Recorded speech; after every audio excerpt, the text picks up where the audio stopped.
अस्सलाम वालेकुम स्टूडेंट्स। इस टॉपिक में, इस वीडियो में हम डिस्कस करेंगे अपना सेकंड पार्ट फॉर्मुलेशन का हाइपोथेसिस के, जो कि है इंडक्टिव रीजनिंग। तो हमने इससे पहले पढ़ा है कि व्हाट इज़ हाइपोथेसिस। ऑब्जर्वर अपनी बैकग्राउंड नॉलेज की बेस पर, ऑब्जर्वेशन की बेस पर, पास्ट एक्सपीरियंस की बेस पर जो एक टेंटेटिव आर्जी सी एक्सप्लेनेशन दे देता है, उसी को कहा जाता है हाइपोथेसिस। तो हाइपोथेसिस दो तरह से बन सकती है, या डिडक्टिव या इंडक्टिव। डिडक्टिव रीजनिंग या हाइपोथेसिस कौन सी होती है कि इसमें हम जो ऑब्जर्वेशन है वो जनरल करते हैं, लेकिन जो कंक्लूजन या जो रिजल्ट है वो हम स्पेसिफिक निकालते हैं। जबकि इंडक्टिव में इसके बिल्कुल ऑपोजिट है, हम डायरेक्ट ऑब्जर्वेशन किसकी करते हैं, स्पेसिफिक की, लेकिन कंक्लूजन हमारा जनरल का होता है, यानी कि ये मूव करता है स्पेसिफिक टू जनरल। इसके एग्जाम्पल में हम देखें कि अगर हम जानते हैं कि स्पैरो के पास, हम ये सब जानते हैं कि स्पैरो के पास विंग्स हैं, तो स्पैरो हमने डायरेक्ट स्पेसिफाई कर दिया है, स्पैरो के पास विंग्स हैं और वो बर्ड है।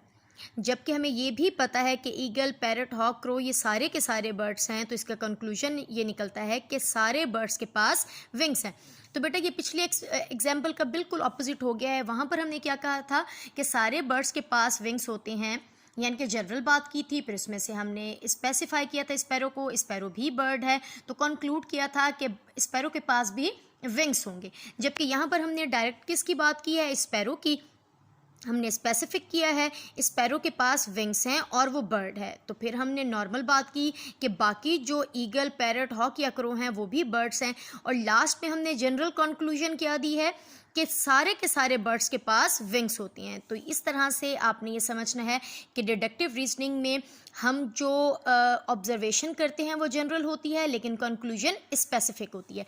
जबकि इंडक्टिव रीजनिंग में जो ऑब्जर्वेशन की जाती है, जो पहले बात की जाती है, वो आप कह सकते हो कि स्पेसिफिक की जाती है, लेकिन जो कंक्लूजन है वो जनरल की जाती है। जैसा कि हमने पहले स्पैरो के बारे में पढ़ा कि स्पैरो के पास विंग्स हैं, बाकी भी बर्ड्स हैं, जैसे कि ईगल, पैरट, क्रॉ भी बर्ड्स हैं, और फिर हमने कंक्लूजन क्या किया है जो कि जनरल है कि सारे बर्ड्स के पास विंग्स होते हैं।